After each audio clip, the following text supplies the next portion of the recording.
Convidado para a nossa entrevista, Paulo Rabelo de Castro, economista, ex-presidente do IBGE e do BNDES. Rabelo, bom dia, obrigado pela presença.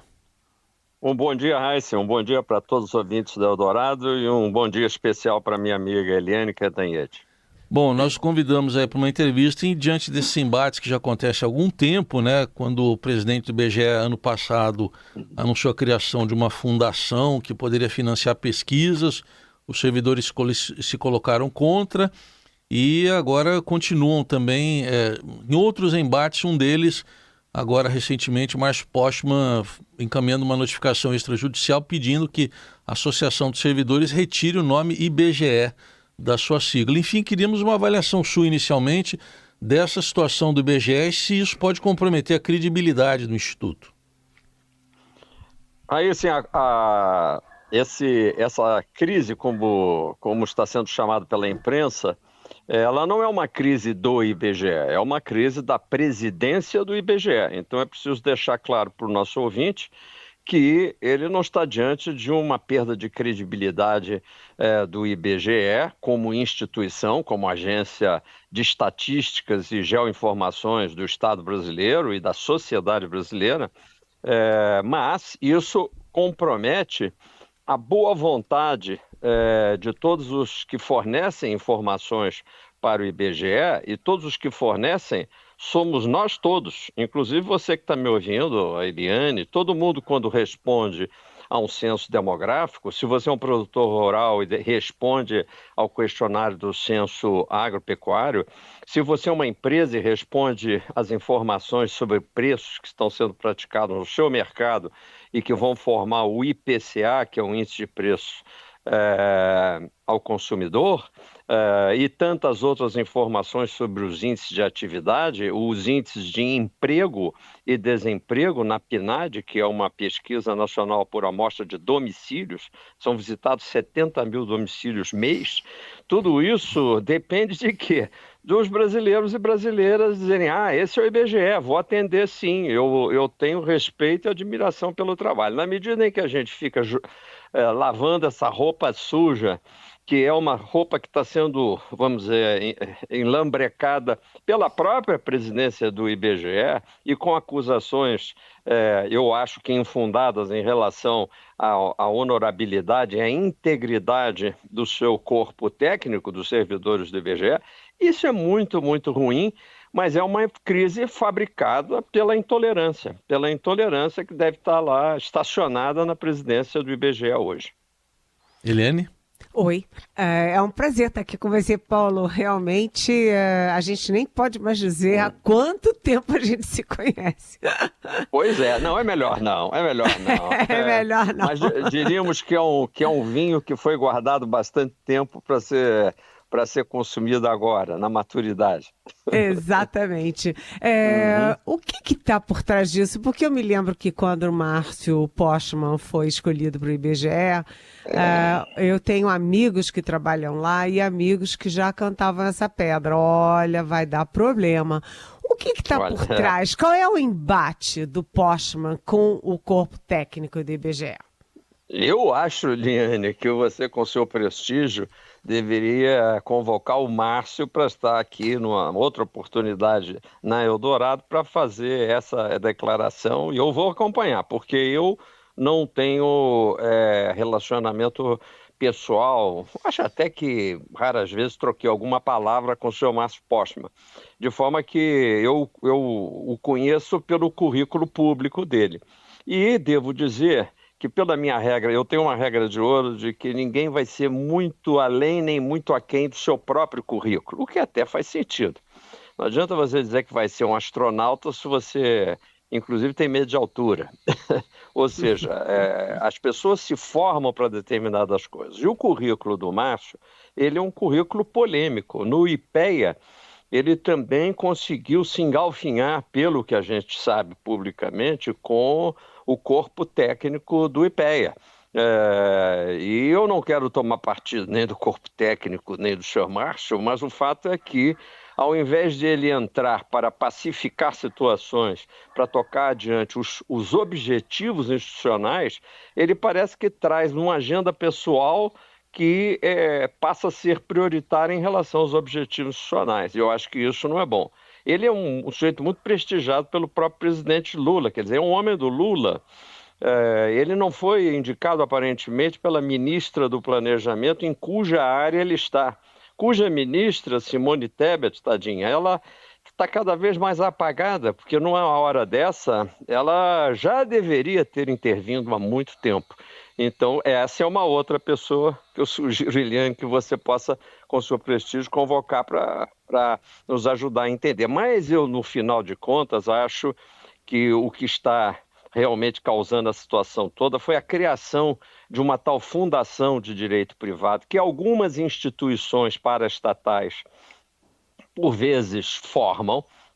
Por exemplo, a Universidade de São Paulo, lá, a Fundação Instituto de Pesquisas, associada ao Departamento de Economia, que é conhecida como FIP, ela foi organizada para dar mais flexibilidade para pesquisas econômicas que são contratadas ao corpo técnico.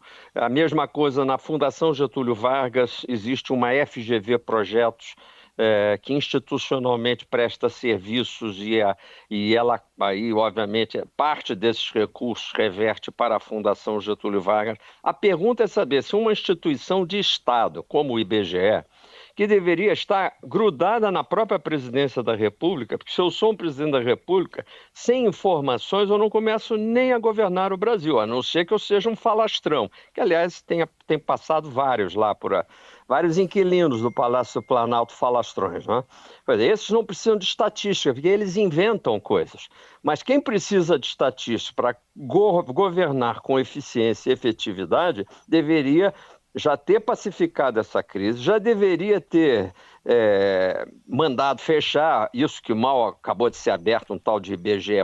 Por quê? Porque o IBGE ele depende de verbas orçamentárias e as verbas têm que ser suficientes para gerir e sustentar um razoável corpo técnico, como de fato o IBGE tem carecido de, principalmente, renovação deste corpo técnico. Quando eu estive lá na presidência, eu consegui, com a ajuda do então ministro Diogo Oliveira, embora ele tivesse um projeto que levou à frente de enxugar realmente esses excessos de servidores que existem em várias partes, eu disse, olha, lá no IBGE não é esse o caso. Consegui convencê-lo e mais de 900 técnicos foram admitidos no meu breve período de menos de um ano. Ou seja, você vê que muitas vezes com boa conversa e com a demonstração de fatos inequívocos, você consegue fazer isso. Renovei todo o parque tecnológico do IBGE, preparando o IBGE para o censo agropecuário que então foi realizado e depois o censo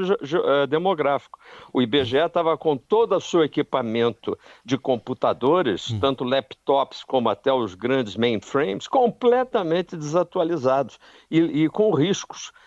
Ninguém sabia disso. Eu cheguei lá e conseguimos, apesar de todo o aperto orçamentário da época. Nesse contexto todo que o senhor está muito bem colocando, né, envolvendo todos os episódios até aqui que trouxeram essa crise, a gente está aí com o governo querendo, de alguma forma, usou a palavra intervenção, até o ministro da Casa Civil depois retirou, mas baratear os preços dos alimentos. O IBGE pesquisa os preços. Como é que o senhor vê nesse contexto todo em que o governo quer baratear os preços dos alimentos, tem a ver com a popularidade do governo até, e o IBGE no meio dessa guerra? O IBGE, quero esclarecer para os nossos ouvintes, Eliane, por exemplo, sabe disso e tem perfeita noção. Ele é completamente blindado, embora eu nem goste de usar essa palavra, mas no caso do IBGE se aplica. Realmente existe uma chapa de aço entre interesses políticos, interesses partidários, interesses de grupos, e a realização, os cálculos e a publicação de pesquisas. Eu posso lhes asseverar que o IBGE ele não tem furos nessa chapa de aço. E, portanto, se o governo, aliás, uma grande parte dos governos, quando estão sentados lá na cadeira, sofrem essa tentação, e isso é desde um liberal até um intervencionista de esquerda, todos ficam com vontade de ou alterar a metodologia do índice, ou quem sabe arrumar uma outra maneira de fazer a conta, e isso não rola.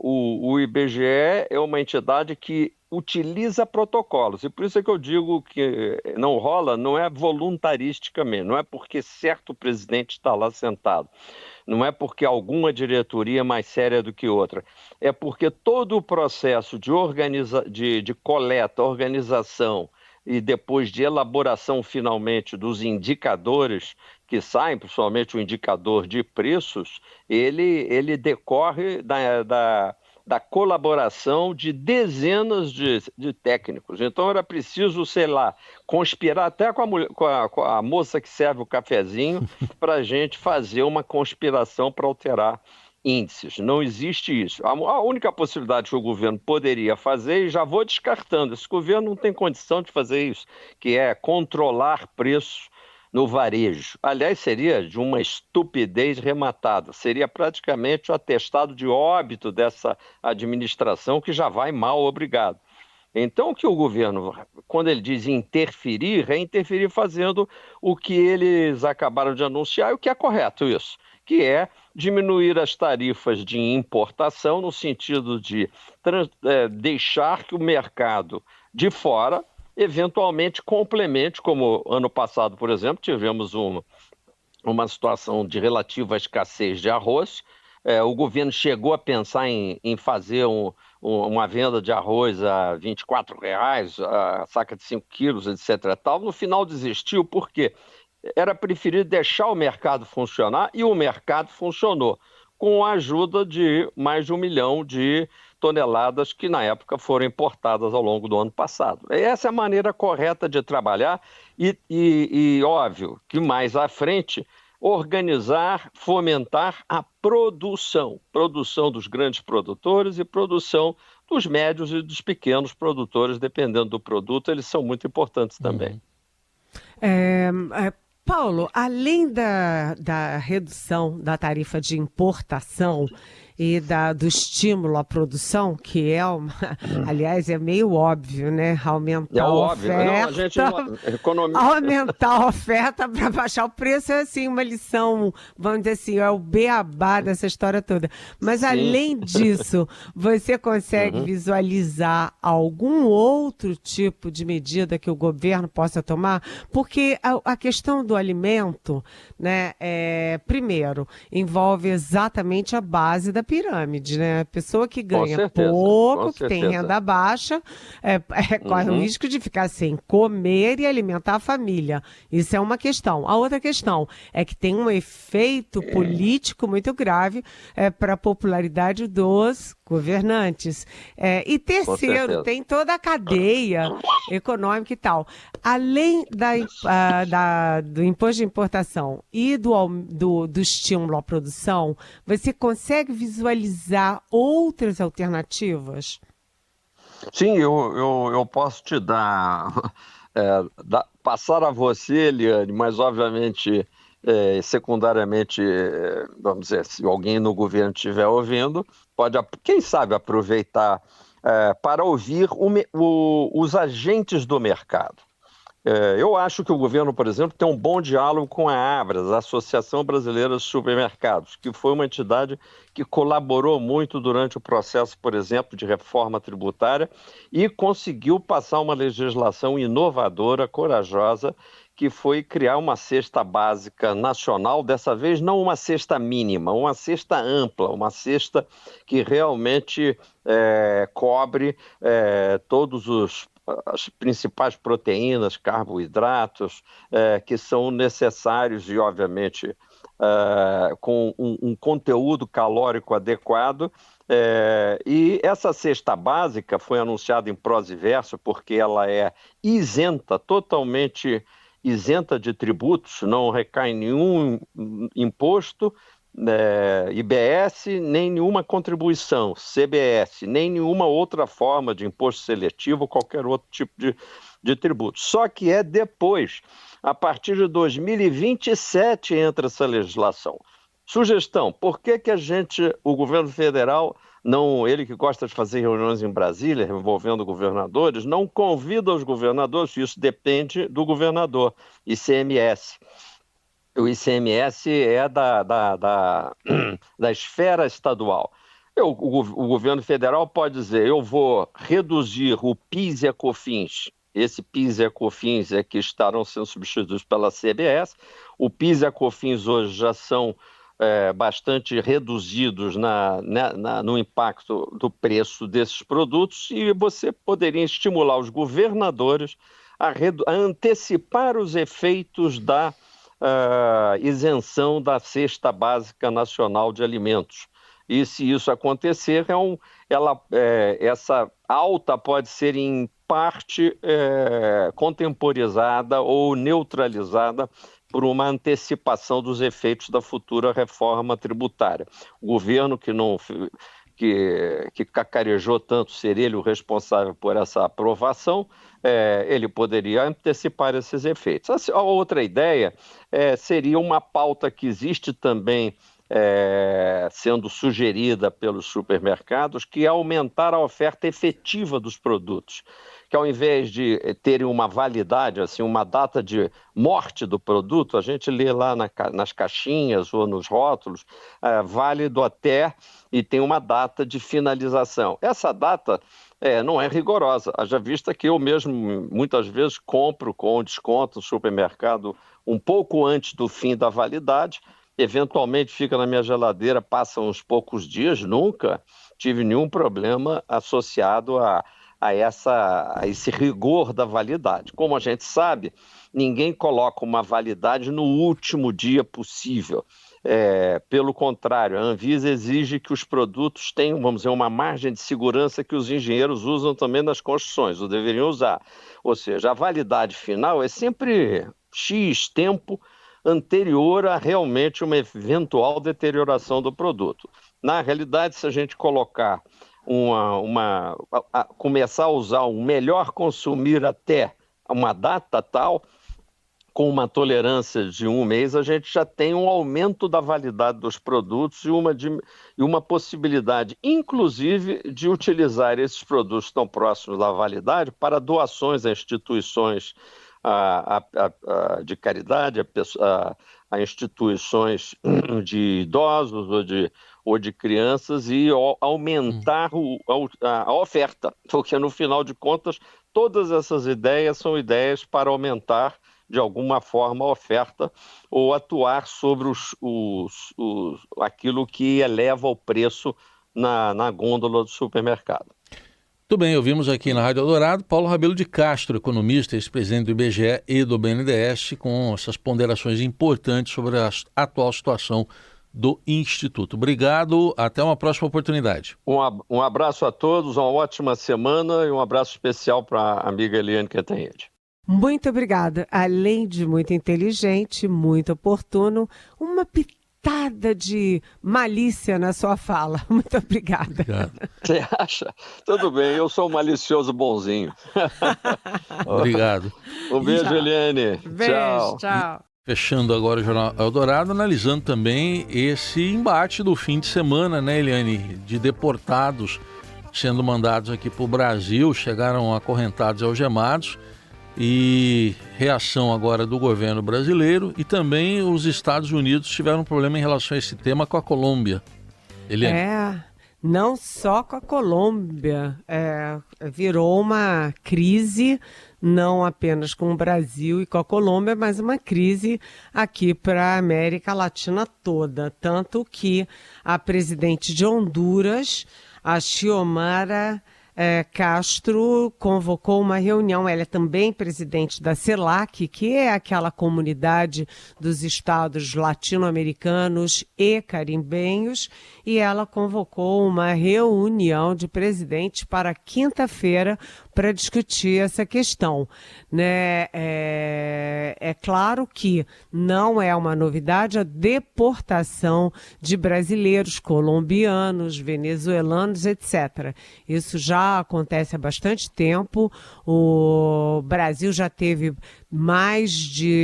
em torno de 2.700 brasileiros deportados, quase 3.000 brasileiros deportados, principalmente ali no governo Joe Biden. Então, tudo bem. Isso está no jogo. O problema é que é um acordo entre os Estados Unidos e o Brasil, um acordo de 2018, prevendo dignidade, respeito à pessoa humana. E não está acontecendo isso. Não faz o menor sentido o governo Trump prender os brasileiros deportados com algemas, acorrentados pelos pés, como se fossem criminosos.